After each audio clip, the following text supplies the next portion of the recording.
after both my child-free by choice husband and I retired. We were planning to travel the world together when he suddenly dropped a bombshell. I've claimed to be child-free for you for 30 years. Now it's time to bring back my 2 children from outside. But I had anticipated this and smiled meaningfully. He thought I'd lost my mind and continued, it's only natural for a man to carry on his family line. Since you can't have children, I went along with the Child-Free Act for you. But now I need to give my children an explanation. He proposed divorcing me, wanting to take his son and daughter and their mother on family trips together. I agreed immediately and gracefully stepped aside. After news of our divorce spread, everyone felt sorry for me. The elderly neighbor empathized, at this age, abandoned by your husband, a desolate old age, how tragic. Chen Qi, that old bastard, is such a scumbag. All those years he talked about staying child-free forever, just the 2 of them, and now he has 2 kids ready to give him grandchildren. A female college student from the same neighborhood fumed for me. Chatting with old friends, they couldn't help but sigh, you were so glamorous when you were young, successful career, living freely. But you insisted on being child-free, and now you're old and alone. My parents also tried to persuade me, as long as you don't divorce, his children become yours. They'll provide for you in your old age. When we're gone, at least we'll have some peace of mind. They all thought I was forced into divorce, heartbroken, without support in old age, a lifetime lived as a joke. I didn't explain or bother refuting them one by one. When the time comes, they'll see how things turn out between us. Chen Qi, on the other hand, was smug. He posted a family portrait on his Moments with the caption, from today onward, I finally have a real family. In the photo, he stood in the middle, a young man and woman on either side, their faces brimming with uncontainable pride. And the woman who could bear his children was holding his arm, smiling gently and demurely. A family of 4, looking happy and warm, this was probably the domestic bliss Chen Qi had always pursued. As if the years he spent with me never existed, as if they had always been a small, happy family. See? This is what a true winner in life looks like, someone commented. Yes, Chen Qi had won big. When he was young, he enjoyed the 2-person world with me, living freely, never enduring the hardship of middle-of-the-night feedings and diaper changes. Yet in his later years, he had both children and grandchildren by his side. How could that not be considered winning at life? Now that he was finally retired, his career and reputation no longer at risk, he could finally legitimize the mistress he'd kept hidden for decades, bring his children home, and enjoy the warmth of family. And me? Old and abandoned by my husband, left with no one to rely on, inevitably pitiable. But how could they know that I had prepared for this all along? This marriage was never just him acting. The divorce proceedings went quickly, so quickly it felt surreal. Chen Qi personally accompanied me to the Civil Affairs Bureau. When signing, his hand didn't tremble at all. Instead, it was as if he'd finally shed a burden, signing swiftly. He smiled at the staff, what can you do? We're both old, but our feelings have faded. Fortunately, I still have a son and daughter to rely on and enjoy family happiness. The staff looked at me apologetically, their eyes full of sympathy. I just smiled and said nothing. After the divorce, with a wave of his hand, he had people clear out the bedroom we'd shared for over 30 years, eagerly moving Xinmei and her 2 children in. I didn't fight or argue. I didn't even bother hiring a lawyer. I simply took my half of the savings and a few important items, moving out cleanly. The day Xinmei moved in, I came back to collect my final things. As soon as the door opened, I saw new photos had already been placed in the living room. Our wedding portrait had been replaced by a family photo of the 4 of them. Chen Qi sat in the middle, Xinmei holding his arm, flanked by 2 young people who looked to be in their 20s, brimming with confidence. When they saw me enter, the lively atmosphere instantly cooled, as if declaring their unwelcome stance toward me. Xinmei, however, smiled at me, oh, sister son, did you forget something? Want me to help you find it? She played the hostess perfectly. Just a few last things. I'm here to collect them all today, I said calmly. Chen Qi sat on the sofa, not even looking up, casually flipping through a newspaper, waiting for me to take the hint and leave. Chen Cece and Chen Song stood nearby, their eyes filled with undisguised distance and wariness, treating me like a stranger intruding. Mom, this house's decor seems a bit dated, and the living room is kind of dark. How about renovating it, changing the style? Chen Cece said casually. Yeah, the sofa needs replacing too. It's so old-fashioned. How did Dad ever live in a place like this? Chen Song chimed in. Listening to them nitpick, watching Qinqi remain silent, I felt like laughing. This was the home Qinqi and I had shared for 30 years, every piece of furniture carefully chosen. Now it was being dismissed as worthless. Xinmei affectionately held Qinqi's arm. See how opinionated the children are? We need to fix up this house properly. We can't shortchange ourselves. Qinqi finally looked up slowly, glancing at me. You've packed everything, right? Take it all at once. No need to keep coming back for this and that, to avoid awkwardness for everyone. He meant for me to leave and never come back, not wanting to be an eyesore to his family of 4. I looked away, picked up the bag I'd just packed, stood at the door, and took one last look at the home that once belonged to me. Xinmei was leaning delicately against Qinqi, peeling an orange. The two children sat side by side on the sofa watching TV, occasionally chatting and laughing. It was as if this home had always been like this, composed of the 4 of them, with no place for me. The look Qinqi gave Xinmei was respect for the mother of his children, guilt for keeping her hidden all these years. As for me, I was just an old woman he couldn't stand the sight of, without children to support me, left to fend for myself. I sneered inwardly. Fine. Since you want me gone, I'll leave cleanly. Let you enjoy this brief illusion of affection. Because in a few days, you'll be the ones tearing each other apart. I turned and left the house without looking back. After the divorce, I moved into an apartment not far from our old home, but it felt like a different world. I didn't find it difficult to adjust. Without Qinqi in the house, I actually found peace. But outsiders didn't see it that way. No matter how glamorous and capable you were when young, you've lost in your old age. That was the consensus among family and friends. My mother, when she saw me, couldn't help but wipe away tears. You, living alone now, no one to take care of you. What if you get sick someday? Before, you insisted on being child-free, no matter what. And now? Wouldn't it be better to have a child? At least you wouldn't end up like this. My father sighed, his face full of regret. We shouldn't have let you have your way back then. If we'd persuaded you properly, you wouldn't be in this situation now. Between the lines, they blamed my insistence on being child-free for losing my husband's heart. The most ridiculous were my friends, who also thought Qinqi hadn't done much wrong. Men need children. Qinqi was already more than kind to go along with your act for so many years. You were too stubborn back then. All these years, I never understood, what were you holding out for? Exactly. You're both old now. When Xinmei comes, she could still call you sister. Why not just muddle through together? I thought they might at most advise me to accept Qinqi's children. I never expected them to suggest I share a husband with Xinmei. But they didn't consider that those 2 children had no blood relation to me. Even if I stayed, how many good days would I have? Back when I insisted on being child-free, bearing everyone's pressure, declaring I would never have children, I was denounced as selfish and unfilial. Qinqi's parents pressured him to divorce me, but he said he didn't mind, as long as we could live well together. Moved by his words, I became even more resolute in my decision. For decades, I bore the brunt of criticism, protecting his reputation, even preserving his masculine pride and self-esteem. Only to discover he had been deceiving me all along. He didn't pressure me to have children because he had other women.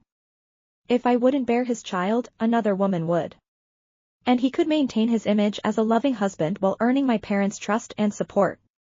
A win-win for him. When I discovered the truth, I never imagined my gentle, cultured husband could be so calculating. I was wrong, but not for not having children. I was wrong for taking it upon myself to protect his masculine pride. For that, I even forfeited my own right to motherhood. So I planned for years, waiting for the day he could no longer pretend, to strike him down hard. Soon, I received the wedding invitation for Qinqi and Xinmei. The invitation was in Xinmei's handwriting, saying that as Qinqi's ex-wife, I surely wanted to see him happy, and my presence would mean a great deal to them. I snorted. How sweetly put, so sanctimonious it was nauseating. Mean a great deal? Xinmei, having been Qinqi's mistress for 30 years, couldn't wait to flaunt her triumph now that she'd finally been legitimized. I took the invitation and glanced through it casually. The ceremony was at the city's most upscale 5-star hotel, quite a high standard. Qinqi must have wanted to compensate Xinmei for 30 years off and give her a grand wedding. When friends heard Xinmei had invited me to her wedding with Qinqi, they were furious. What does he mean by that? Outright humiliation. Exactly. You just moved out, and he's already marrying his mistress in style, clearly trying to embarrass you. Don't go. Going would be asking for humiliation. Listening to their indignation, I felt utterly unruffled, even a smile tugging at my lips. Of course I'm going. You? A friend looked at me, puzzled. Don't worry, I'm not going to make myself miserable. I patted her shoulder lightly. I'm just going to watch the show. On the wedding day, the banquet hall was resplendent. Qinqi stood in the center, receiving blessings from family and friends. Xinmei held his arm, smiling gently and gracefully, the picture of a dignified hostess. And I walked in confidently, without any hesitation. When the guests saw me, their smiles instantly turned. What's she doing here? Someone whispered. She's not here to cause trouble, is she? Well, it's understandable.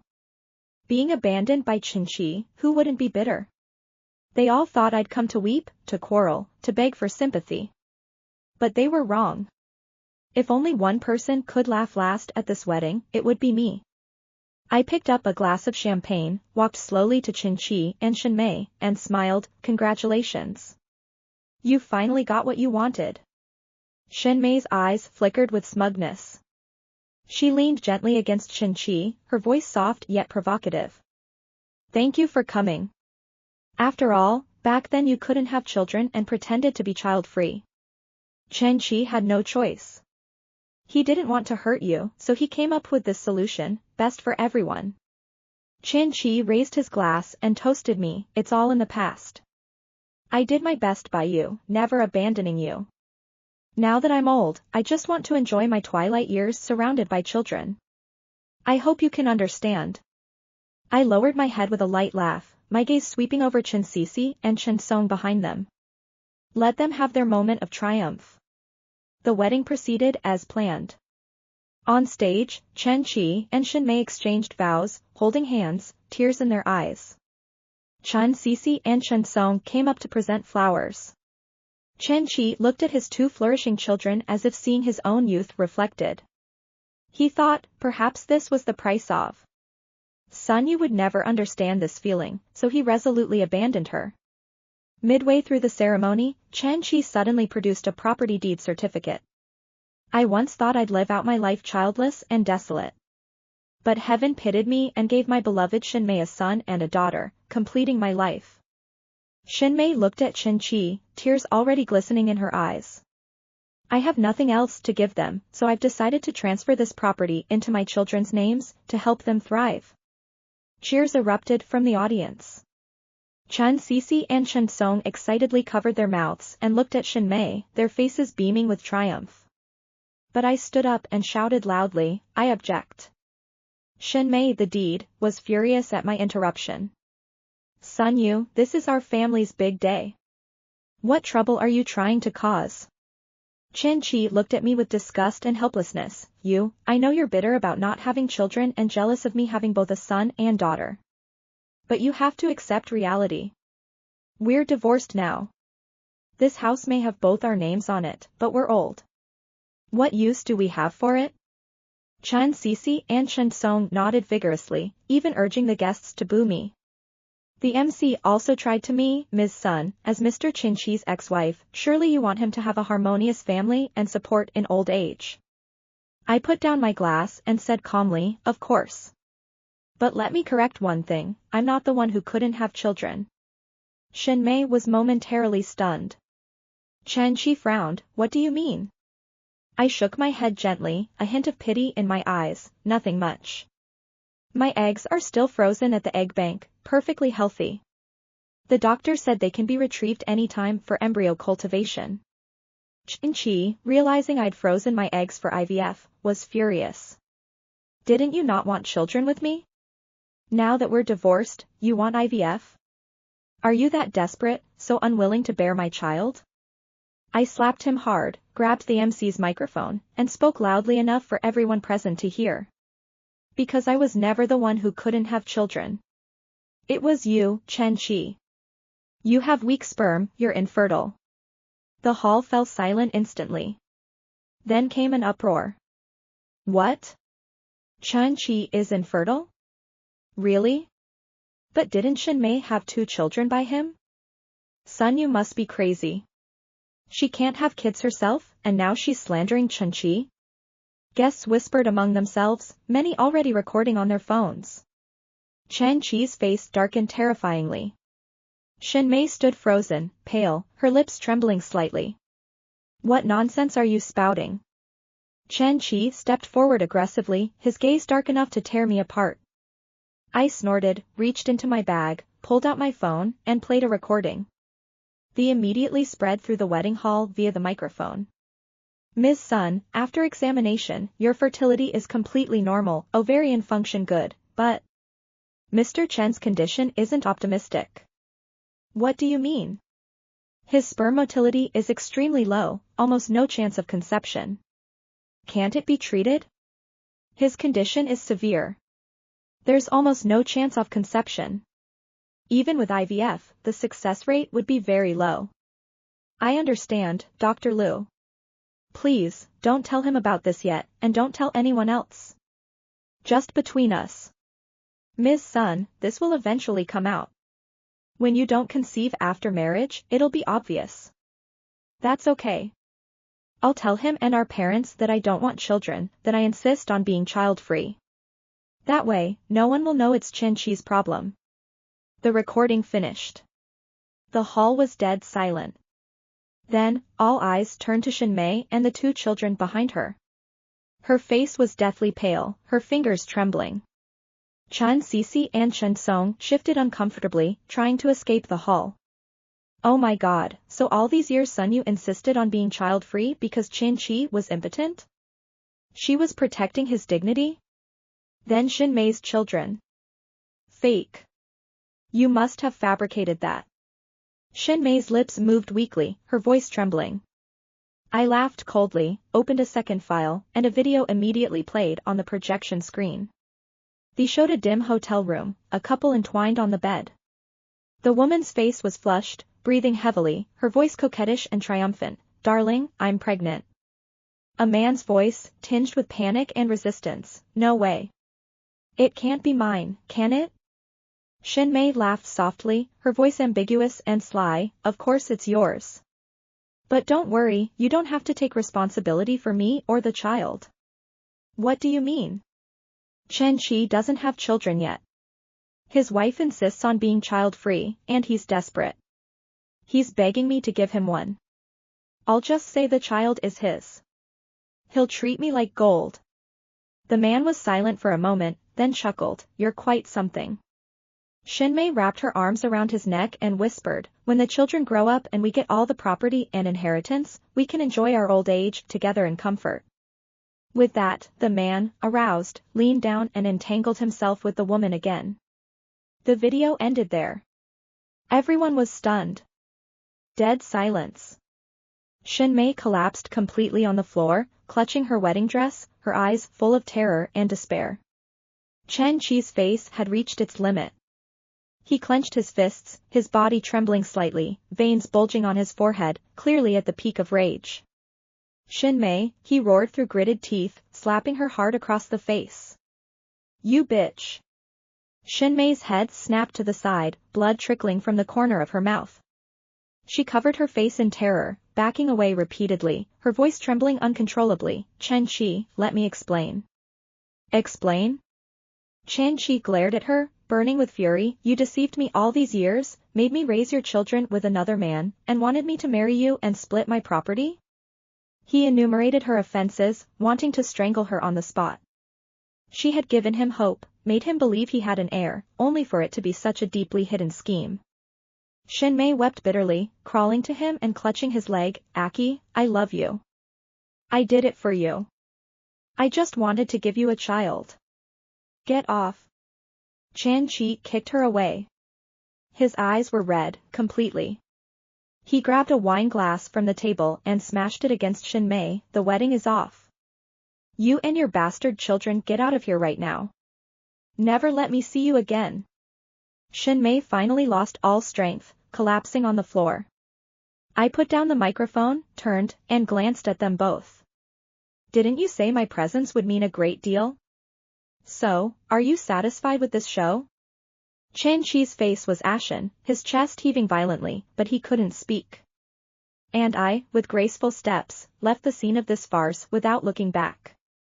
The wedding ended in disgrace, becoming an utter joke. Chen Chi stood trembling with rage in the living room. Get out with your bastards. He pointed fiercely at the door, throwing Shinmei's belongings at her. I should have known a woman like you didn't deserve to enter the Chen family. Shinmei, her face streaked with tears, crawled to his feet, desperately clutching his trousers, pleading, Aki, don't do this. The children are innocent. They've always called you dad. How can you bear it? Bear it? Chen Chi shook her off violently, as if discarding a filthy rag. You deceived me all these years, made me raise your two bastards, and now you talk about bearing it. He sneered, his eyes full of disgust. Shinmei, you're truly despicable. Where's that other man? Let him support the three of you from now on. Shinmei tried to plead tearfully, but he had completely lost patience. Someone.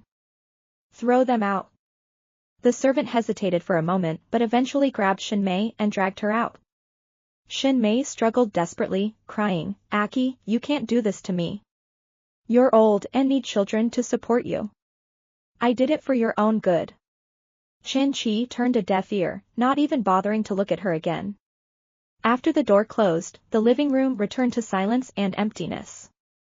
Chen Chi walked over, his gaze falling on the family portrait. It now seemed saturated with irony. In the picture, he stood side by side with Shinmei, she smiling gently, the two children obediently nestling beside them, looking so happy and perfect. But now he knew it was all an elaborate deception. The light in his eyes gradually dimmed, replaced by cold anger. Suddenly, he grabbed a broom and smashed it against the portrait. The sound of shattering glass echoed in the empty living room, fragments scattering. He stared at the torn family photo on the floor, feeling that the he'd fantasized about for so long was utterly destroyed. Looking up at the now empty living room, he froze. Memories he'd forcibly suppressed gradually resurfaced. Not long ago, before they divorced, that wall had held his and Sun Yu's wedding portrait. In it, she smiled radiantly, her eyes curved like stars. He also remembered how she loved to curl up on this sofa reading, and when dusk fell, she'd look up and ask him what he wanted for dinner. He remembered how much she loved him, enough to give everything, even to bear the blame for not wanting children. But what had he done? Driven by the need to carry on his lineage, he'd gradually betrayed their promises and vows. On the day of their divorce, she didn't cry or make a scene, just calmly signed the papers and left him with one final piece of advice. But let me say this now, when the time comes, don't regret it. She spoke calmly, perhaps out of consideration for their years of marriage, giving him a hint. But he thought that since the truth was out, there was no need to placate this woman anymore. Regret what? When I was young, I enjoyed our two-person world, living freely. In old age, I suddenly have two sons to support me. But you, insisting on being child-free all these years, refusing to give me children, ending up alone, you're the one who'll regret it. His words were cutting and selfish. His wife's intention to reveal the truth was extinguished by his cold water. Suddenly, he felt suffocatingly uncomfortable. He grabbed a bottle from the table and took a large gulp. The liquor slid down his throat, but the bitterness in his chest wouldn't subside. He suddenly wanted to see her, to hear her voice, to know how she was doing now. He took out his phone, opened her contact, his finger hovering over the dial button for a long time, but ultimately didn't press it. What right did he have to disturb her anymore? She had already left. He had pushed her away with his own hands. He closed his eyes tightly, took a deep breath, and let his phone slip from his fingers, clattering to the floor. He laughed softly, with a hint of self-mockery, but mostly bitterness and regret. Sun-Yu, I'm sorry. He murmured his ex-wife's name, his heart feeling as if torn open, aching so much he could barely breathe. After revealing the truth publicly, a great weight lifted from my heart. Knowing the facts, everyone thought I was foolish to have endured so many years of infamy for an unworthy man. But I didn't care. I'd long come to terms with it. Having children or not made no difference to my life. Those eggs, I didn't intend to use them myself. I decided to donate them. After I'm gone, a part of me will still exist in this world, while Qin will ultimately end up with no descendants. All these years, I didn't expose his lies. Instead, I pretended not to know, just to watch him scheme his whole life only to end up empty-handed. Now that he's spent his energy and resources, yet remains alone, even becoming a laughingstock, I felt immense satisfaction. Sun-Yu, what will you do now? Many people asked me about my future plans. What will I do? Of course, continue traveling across our beautiful country, touring the world. I hadn't cancelled the tickets to Yunnan. When Qin backed out, I immediately upgraded myself and increased my travel budget, planning to enjoy myself thoroughly. Just as my plane landed in Yunnan, I heard about Xinmei and her 2 children being kicked out by Qin. I took a deep breath, inhaling the fresh floral scent, feeling a long overdue sense of vindication.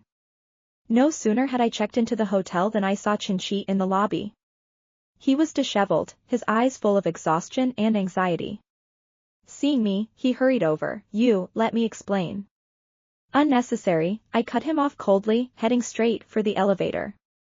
He blocked my way, his tone earnest. I was wrong. I truly know I was wrong.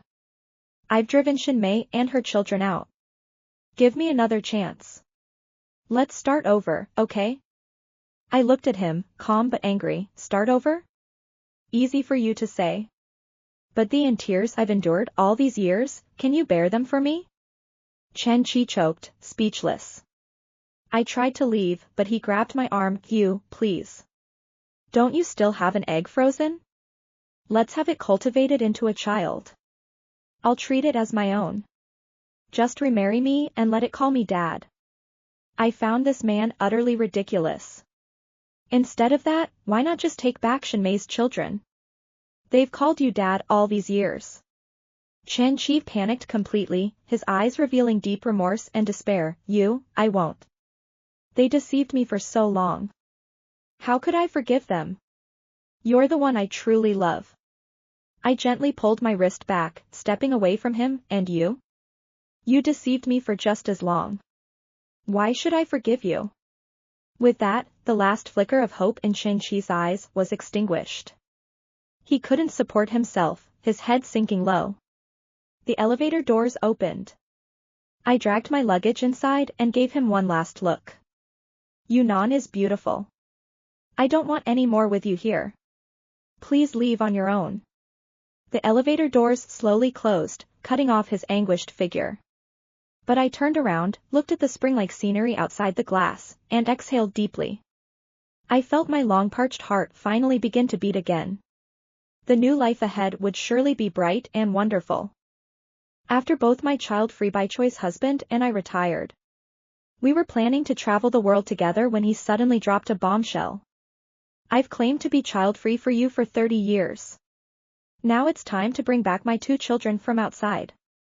But I had anticipated this and smiled meaningfully. He thought I'd lost my mind and continued, it's only natural for a man to carry on his family line. Since you can't have children, I went along with the Child-Free Act for you. But now I need to give my children an explanation. He proposed divorcing me, wanting to take his son and daughter and their mother on family trips together. I agreed immediately and gracefully stepped aside. After news of our divorce spread, everyone felt sorry for me. The elderly neighbor empathized. At this age, abandoned by your husband, a desolate old age, how tragic. Chen Qi, that old bastard, is such a scumbag. All those years he talked about staying child-free forever, just the two of them, and now he has 2 kids ready to give him grandchildren. A female college student from the same neighborhood fumed for me. Chatting with old friends, they couldn't help but sigh. You were so glamorous when you were young, successful career, living freely.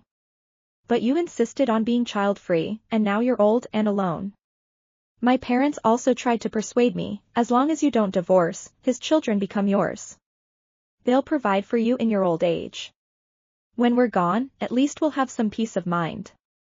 They all thought I was forced into divorce, heartbroken, without support in old age, a lifetime lived as a joke. I didn't explain or bother refuting them one by one. When the time comes, they'll see how things turn out between us. Chen Qi, on the other hand, was smug. He posted a family portrait on his Moments with the caption, "From today onward, I finally have a real family." In the photo, he stood in the middle, a young man and woman on either side, their faces brimming with uncontainable pride. And the woman who could bear his children was holding his arm, smiling gently and demurely. A family of 4, looking happy and warm, this was probably the domestic bliss Chen Qi had always pursued. As if the years he spent with me never existed, as if they had always been a small, happy family. See? This is what a true winner in life looks like, someone commented. Yes, Chen Qi had won big. When he was young, he enjoyed the 2-person world with me, living freely, never enduring the hardship of middle-of-the-night feedings and diaper changes. Yet in his later years, he had both children and grandchildren by his side. How could that not be considered winning at life? Now that he was finally retired, his career and reputation no longer at risk, he could finally legitimize the mistress he'd kept hidden for decades, bring his children home, and enjoy the warmth of family. And me?